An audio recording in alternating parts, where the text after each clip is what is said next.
So the first speaker is Mr. Mehran Baluch, who is representative of his people, a member of our organization, Interfaith International, and who comes to Human Rights Council in Geneva in order to speak about the rights of the Baluch. And he has spoken several times at meetings inside the United Nations here. And he is an expert, well respected by his people, and he's very good spokesman for their presence. And he will tell us about the present situation of the Baluch issue in the United Nations and in the world. Please. Thank you very much, Dr. Charles. As I said before you, I feel pride Pakistan's establishment has miserably failed to crush the Baloch people's resolve for independence, in spite of the barbaric atrocities and Nazi-style brutalities in Balochistan and 5 military operations. Today we demand a simple demand: independence of Balochistan.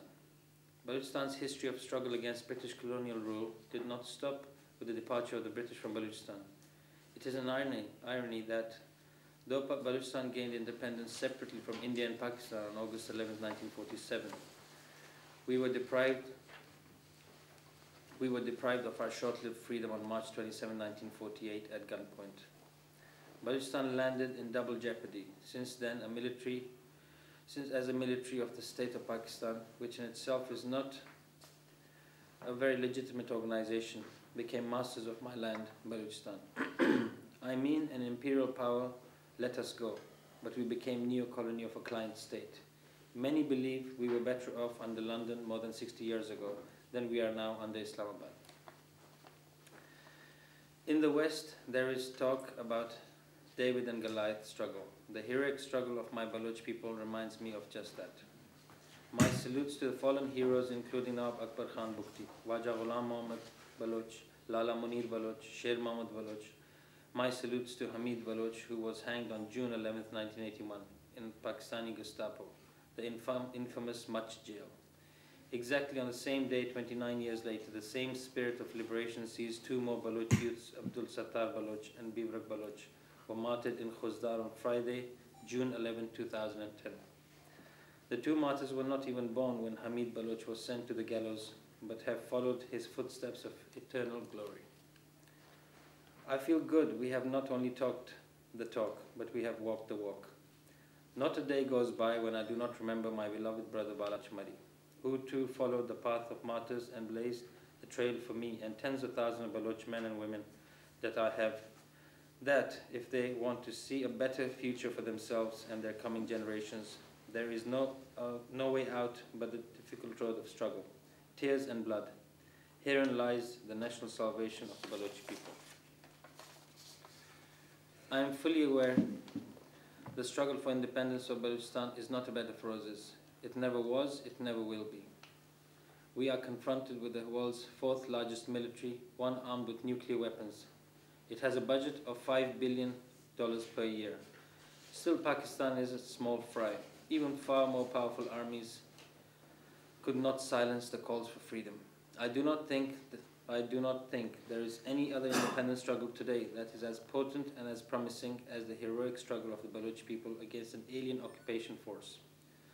Almost with empty hands, the Baloch Sarmachars or freedom fighters have given the jihadist military generals sleepless nights in their military headquarters in Rawalpindi.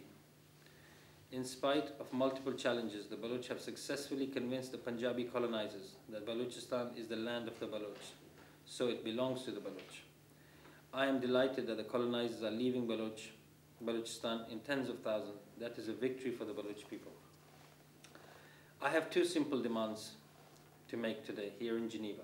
Firstly, Islamabad's military generals must realize that Balochistan is not theirs to keep, and they must give a timetable for the pullout of Pakistani troops, paramilitary forces, military intelligence, and infamous ISI intelligence agents from my homeland. My second demand is to the Western leaders to talk directly with the Baloch leadership if they want peace in the region, including Afghanistan.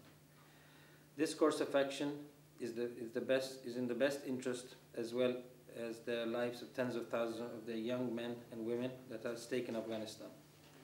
Just to let you know, Afghanistan was my home for many years. Pakistan's military establishment had used some Pashtun tribes, including the Masouds and Afridis, to occupy parts of Kashmir. They are using the same ploy today in Afghanistan to defeat the international resolve to end terrorism in Afghanistan. Interestingly, the chickens have come home to roost, and you see Pakistan in the headlines almost every day. As they say, you reap what you sow. Let me reiterate the words of Nawab Khair Bakhshmari, who happens to be my father. I can coexist with a pig, but not with a Punjabi. I say this because Pakistani occupation of Balochistan is an ugly form of Punjabi racism that we are resolved to defeat. Yesterday it was Chamaling, today it's Mehran. The struggle will continue. Thank you.